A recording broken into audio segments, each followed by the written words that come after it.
Hello. So this is our last topic of our syllabus, Unit 5. यहाँ पे हम आज लास्ट जो टॉपिक पढ़ने वाले हैं दैट इज़ इलेक्ट्रिक व्हीकल। हमने अभी तक जिस ग्रोथ के साथ इस सब्जेक्ट को पढ़ाया दैट रेफर्स कि हमारा एनवायरनमेंट क्या है, उसके साथ क्या क्या प्रॉब्लम एसोसिएटेड हैं। हमने अलग अलग तरह के पॉल्यूशन और उसके कंट्रोल्स पढ़ी। देन हमने समझी कुछ मेजर प्रॉब्लम्स जैसे कि global warming, acid rain and all. Then हमने उस तरह के सिस्टम्स को अंडरस्टैंड करने की कोशिश करी जहाँ पे हम एनर्जी को अलग अलग फॉर्म्स में सेव कर सकते हैं, सिक्योर कर सकते हैं, प्रोटेक्ट कर सकते हैं, उसके तरीके और उसके एडवांटेजेस समझे। Now in this last unit हमने इससे पहले वाले लेक्चर में रिन्यूएबल रिसोर्सेज के बारे में समझा था कि क्या क्या रिन्यूएबल रिसोर्सेज हैं और उनको यूज़ करने के एडवांटेजेस, बेनिफिट्स या उनके लिमिटेशंस क्या क्या हैं। इसी रेफरेंस में हमारा लास्ट टॉपिक है electric vehicles, which is with reference to the problem which is pollution, different types of pollution that is caused due to the type of vehicle we use in day to day life. तो जब हम लोग ऐसा कोई vehicle use करते हैं जो बहुत ज़्यादा अमाउंट में फ्यूल्स को यूटिलाइज़ करता है और जिससे एमिट होने वाले harmful gases and by products substances किसी न किसी फॉर्म में एनवायरनमेंट को हार्म कर रहे होते हैं, ग्रीन हाउस गैसेस को के परसेंटेज को बढ़ा रहे होते हैं, ग्लोबल वार्मिंग के लिए रिस्पॉन्सिबल होते हैं एंड सो ऑन। तो उस केस में हम लोग ये कोशिश करते हैं कि हम उस स्ट्रक्चर को रीमॉडिफाई करें ताकि जो प्रॉब्लम्स हम लोग फेस कर रहे हैं उस स्ट्रक्चर के साथ उसको रिजॉल्व किया जा सके। सो अब हम लोग व्हीकल्स को यूज़ करना या यूटिलाइज़ करना बंद नहीं कर सकते। तो what we can do is we can modify the vehicle, the use of fuels energy the vehicle we use today and the vehicle we propose for tomorrow. So उसी रेफरेंस में आज हम यहाँ समझने वाले हैं इलेक्ट्रिक व्हीकल्स क्या है और उनके एडवांटेजेस या उनको यूज़ करने के तरीके और उनके स्ट्रक्चर्स क्या। Let's start. What is an electric vehicle? किसी भी व्हीकल को आप इलेक्ट्रिक व्हीकल कब कहोगे? जब उसमें दो इम्पॉर्टेंट फीचर्स होंगे। The first one is portable energy source. Portable energy source का मतलब क्या है? ऐसा कोई फॉर्म ऑफ एनर्जी कि ऐसा कोई सोर्स ऑफ एनर्जी जो पोर्टेबल हो इन नेचर, यानी which can be transported, which can be relocated from one place to another. उस तरह के एनर्जी के सोर्स को हम लोग पोर्टेबल एनर्जी सोर्स कहते हैं। It can be a battery, it can be a regeneration system which is portable enough, which is small enough to relocate from one place to another. So this particular thing is known as portable energy source. The next is traction effort provided by a electric motor. Traction आप समझते होंगे, अगर नहीं समझते तो बताऊँ। Traction is the action of drawing or basically pulling something over a surface. It can be a road, it can be a track. उस समय जो एफर्ट, जो एक्शन, जो ग्रिप टायर पुल करता है उसको हम लोग क्या कहते हैं? Traction effort. तो this traction effort should be provided by this electric motor that we are going to use in electric vehicle. तो ये आपके क्या है, आपके इन चीज़ों के रेफरेंस में हम इलेक्ट्रिक व्हीकल्स समझ सकते हैं। तो इलेक्ट्रिक व्हीकल आप किसे कहोगे? जहाँ पे दो इंपॉर्टेंट पॉइंट्स इंक्लूड हो रहे हो। The first one is portable energy source and the second one is traction effort provided by the electric motor. Okay, next पे आते हैं। ठीक है, तो अभी हमें इलेक्ट्रिक मोटर्स क्या है समझ में आ गया है ना। हमें ये अंडरस्टैंड करने की ज़रूरत है कि हम क्यों इलेक्ट्रिक व्हीकल्स के ऊपर फोकस करना ज़रूरी समझना चाहिए हमें। Why electric vehicle? तो we have few points, we have few जैसे ideas that why we are going to use electric vehicle. The first one is pollution. With respect to pollution, हम इलेक्ट्रिक व्हीकल्स को utilise करना शुरू करना चाहते हैं। क्यों? क्या होता है पोल्यूशन के रिस्पेक्ट में? जब भी आप किसी रेगुलर व्हीकल को यूज़ करोगे, तो अभी हमने स्टार्टिंग में भी समझा था, जब भी आप किसी रेगुलर व्हीकल को यूज़ करते हो तो आप क्या यूज़ करते हो? आप एक ऐसे आप अलग अलग तरह के फॉसिल फ्यूल्स को यूज़ करते हो जो नॉन रिन्यूएबल रिसोर्सेज होते हैं, एंड देन उनको यूटिलाइज करने से अलग अलग फॉर्म्स में हमारा एनवायरनमेंट पल्यूट होने लगता है, क्योंकि हम अलग अलग तरह की harmful gases such as carbon के ऑक्साइड्स, सल्फर ऑक्साइड्स, जो एनवायरनमेंट को बहुत सीवियरली हार्म करने में रिस्पॉन्सिबल होते हैं, उसको हम लोग कंट्रोल कर सकते हैं अगर हम इलेक्ट्रिक व्हीकल्स यूज़ करें। तो अगर हम इलेक्ट्रिक व्हीकल्स को 100% यूटिलाइज करेंगे तो जो भी आपका कार्बन डाइऑक्साइड्स के एमिशन है वो ऑलमोस्ट हाफ हो जाएंगे। तो आप समझ सकते हैं आप जितना पोल्यूशन करेंटली अभी फेस कर रहे हैं उसका हाफ पोल्यूशन फेस करने लगेंगे अगर आप रेगुलर व्हीकल्स की जगह इलेक्ट्रिक व्हीकल्स को यूटिलाइज करते हैं तो। ठीक है, नेक्स्ट पॉइंट कि हम क्यों इलेक्ट्रिक व्हीकल यूज़ करें, capital cost and maintenance cost. तो विद रिस्पेक्ट टू कॉस्ट इन दो तरह की कॉस्ट के बारे में बातें कर रहे हैं। कैपिटल कॉस्ट का मतलब क्या होता है, बेसिकली ओनिंग अ व्हीकल, यानी उस व्हीकल की इनिशियल कॉस्ट। तो जो भी इलेक्ट्रिक व्हीकल है उसकी कैपिटल कॉस्ट बहुत ज़्यादा है, कंपैरेटिवली ज़्यादा है, बट उस कॉस्ट को वेरीफाई करने के लिए या उस कॉस्ट को वैलिडेट करने के लिए उसकी लाइफ टाइम या maintenance cost is very low. तो जो लाइफ साइकिल कॉस्ट आपकी किसी भी इलेक्ट्रिक व्हीकल की लगती है वो किसी भी और रेगुलर व्हीकल से बहुत कंपैरेटिवली बहुत बहुत बहुत कम होती है। तो इनिशियल कॉस्ट ज़्यादा बेयर करने के बाद आप उसकी लाइफ टाइम कॉस्ट, उसकी मेंटेनेंस कॉस्ट को बहुत बड़ी मात्रा में सेव कर सकते हैं। This is your next big reason. Then the third reason is availability of fuel. हमें पता है कि हम जिस रेगुलर व्हीकल्स यूज़ करते हैं वो नॉन रिन्यूएबल रिसोर्सेज या नॉन रिन्यूएबल फ्यूल्स के ऊपर डिपेंडेंट है। एक समय ऐसा आने वाला है जब ये रिसोर्सेज की बहुत स्कैरिसिटी हो जाएगी या फिर इन रिसोर्सेज को प्रोक्यूर करने के लिए आपको बहुत हैवी कॉस्ट बेयर करनी पड़ेगी।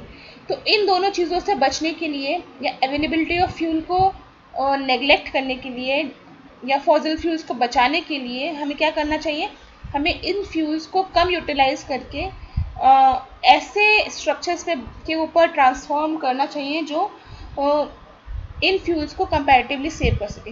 तो अवेलेबिलिटी ऑफ फ्यूल कोई बड़ा इशू न रह जाए, इस चीज़ को इंश्योर करने के लिए हम इलेक्ट्रिक व्हीकल्स को इंट्रोड्यूस करते हैं। Then the next is well to wheel efficiency. What is well to wheel, जिसको हम लोग बेहतर नाम से WTW एफिशिएंसी के नाम से जानते हैं। तो वेल टू व्हील एफिशिएंसी यानी उसकी साइकिल एफिशिएंसी, उसकी रनिंग एफिशिएंसी किसी भी इलेक्ट्रिक व्हीकल की किसी भी आपके रेगुलर व्हीकल से ज़्यादा पाई जाती है। तो इस ज़्यादा एफिशिएंसी मिलने के वजह से हम इस इलेक्ट्रिक व्हीकल की तरफ शिफ्ट कर सकते हैं। Okay, then the next is classification of alternative vehicles. तो ये अल्टरनेटिव व्हीकल्स किसके रेफरेंस में है, जो हम रेगुलर व्हीकल्स आजकल यूज़ कर रहे हैं। तो हम जो भी व्हीकल्स यूज़ कर रहे हैं अगर हम उन व्हीकल्स को ड्रॉप करके कोई किसी नई कैटेगरी में शिफ्ट करना चाहें, then we have possibly these three categories, where the first one is electric vehicles जो हम लोग अभी पढ़ने वाले हैं। then the next we have is hybrid electric vehicle, then we have plug-in hybrid electric vehicles. let's start with first जो हम लोग डिटेल में पढ़ना चाहते हैं, which is electric vehicles। तो इन इलेक्ट्रिक व्हीकल्स के क्या कंपोनेंट्स हैं वो हम समझते हैं। The first component is your battery. तो जब भी आप किसी इलेक्ट्रिक व्हीकल को बनाना चाहेंगे तो सबसे पहले आपको क्या चाहिए, एक पावर बैकअप चाहिए जो उस इलेक्ट्रिक मोटर को रन या एग्जीक्यूट करने के लिए रिक्वायर्ड होगा। इस बैटरी को बनाने के लिए कुछ स्पेशल या कॉम्प्लेक्स कैलकुलेशंस करनी पड़ती हैं, because this battery is basically the whole vehicle is dependent upon this battery, and this battery should be most efficient to run the vehicle. तो सबसे ज़्यादा कॉम्प्लेक्स कैलकुलेशन, सबसे ज़्यादा क्या कहेंगे हमें, सबसे ज़्यादा carefully designed component is your battery. Okay, then the next we have is power converter. Power converter is the electrical energy which is stored in the battery is fixed DC, which should be converted either variable DC or variable AC, which depends upon the type of electric motor which is used for power the wheels. तो power को convert करने के लिए, यानी जो भी हमारे पास initial power होती है वो इनिशियली डीसी में फिक्स्ड होती है, जिसको आपको टाइमली कन्वर्ट करना होता है डीसी में या वेरिएबल एसी में। इस कन्वर्जन के लिए हमें एक पावर कन्वर्टर रिक्वायर्ड होता है, which is again the next major component used in electric vehicles. Then the next is we have is electric motors. उन इलेक्ट्रिक मोटर्स को डिज़ाइन किया जाता है जो इस इलेक्ट्रिक व्हीकल को स्मूथली फंक्शन या ऑपरेट कराने के लिए रिक्वायर्ड होती हैं। These motor basically runs and the vehicle actually moves. Then the next we have clutch, similar to the actual regular vehicle. Then we have transmission, the gearbox, जिसको हम transmission भी कहते हैं, which basically transfer the power from engine to wheel, is the next important component of your electric vehicle. ठीक है, तो ये basic आपका आर्किटेक्चर है एक इलेक्ट्रिक व्हीकल्स का। ये आपका एक बेसिक ब्लॉक डायग्राम या ब्लॉक आर्किटेक्चर है इलेक्ट्रिक व्हीकल्स का।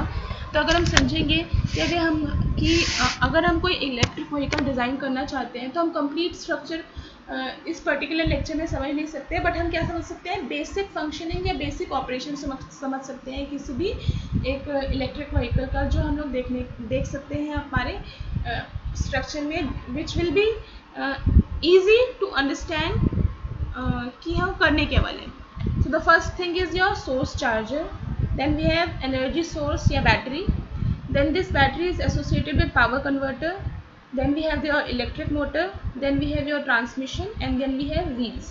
तो अगर आप इस पूरे स्ट्रक्चर को समझेंगे तो ये क्या है, this is your starting point and this is your ending point, wheels. when these wheels will rotate, your electric vehicle will move. तो इस व्हील्स को चलाने के लिए आपको इन बेसिक कंपोनेंट्स से होके गुजरना है। इन कंपोनेंट्स को हमने अभी समझा है। तो source charger is your the source which will provide the energy to the battery.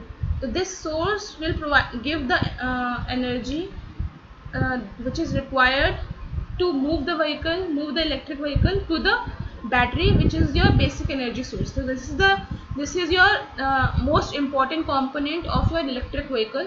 This battery is connected to a certain components, जिनको हम लोग ड्राइविंग components के रेफरेंस पे समझते हैं। इन components का काम क्या होता है, इस एनर्जी सोर्स को अलग अलग फॉर्म्स में कन्वर्ट करना है, जिसकी वजह से एट द एंड आपके व्हील्स रोटेट हो सके। So the first thing we'll do is transform this energy to the power converter. This power converter converts the energy that it is receiving in fixed DC to a variable DC or a variable AC. इस power converter का काम है उस fixed DC supply को एक variable DC या variable AC में convert करना। Then ये converted energy जो होती है आपके मोटर को ट्रांसफॉर्म की जाती है। इस मोटर का काम क्या है, आपके इलेक्ट्रिक व्हीकल के ऑपरेशन को इनिशिएट करना या स्टार्ट करना। This electric vehicle will operate itself, the motor will operate, and with respect to this operation next section which is your transmission will be carried on. This transmission will help the wheels to actually move. So this is a series of steps that we follow in any kind of a electric vehicle. This is the easiest block diagram that you can have. Okay, then we have your hybrid electric vehicles. Although हमें hybrid electric vehicles इस lecture में समझने की ज़रूरत नहीं है, but हम यहाँ पे थोड़ा सा इंट्रोडक्शन ले लेते हैं ताकि हम कनेक्ट कर सके कि एक रेगुलर इलेक्ट्रिक व्हीकल में और एक हाइब्रिड इलेक्ट्रिक व्हीकल में क्या डिफरेंस है। तो कोई भी एक hybrid electric vehicle which is also known as HEV, ये हाइब्रिड का मतलब क्या होता है, जो एक से ज़्यादा ऑपरेशंस को इंक्लूड कर सकता हो। तो हाइब्रिड मतलब अलग अलग कैटेगरी के कंपोनेंट्स या प्रॉपर्टीज़ को एक जगह आप जब फिक्स लेके आते हैं उसको हम लोग हाइब्रिड इलेक्ट्रिक व्हीकल कहते हैं। Then this hybrid electric vehicle is basically that uses both a conventional internal combustion engine and an electric source.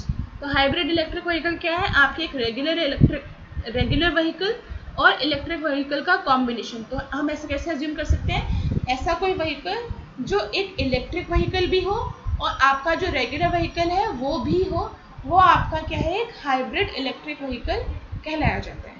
ठीक है, तो इसका बेसिक यूज़ क्या है, जब हमारे पास एनर्जी सोर्सेज हो या बैटरी ऑपरेशंस हो तब हम इलेक्ट्रिसिटी को यूज़ करें, और इन एडवर्स कंडीशन जब बहुत ज़्यादा इम्पोर्टेंटली रिक्वायर्ड हो तब हम लोग फ्यूल्स की हेल्प से भी उस मशीन को ऑपरेट कर सकें। ठीक है, तो जैसे हमने इलेक्ट्रिक व्हीकल्स के रेफरेंस में पढ़ा था, उसी तरह से हम लोग समझ लेते हैं एक हाइब्रिड इलेक्ट्रिक व्हीकल की क्लासिफिकेशन को। इसको दो तरह से क्लासीफाई कर सकते हैं बेस्ड ऑन आर्किटेक्चर। किस तरह से बनेगा? It is series parallel and series parallel.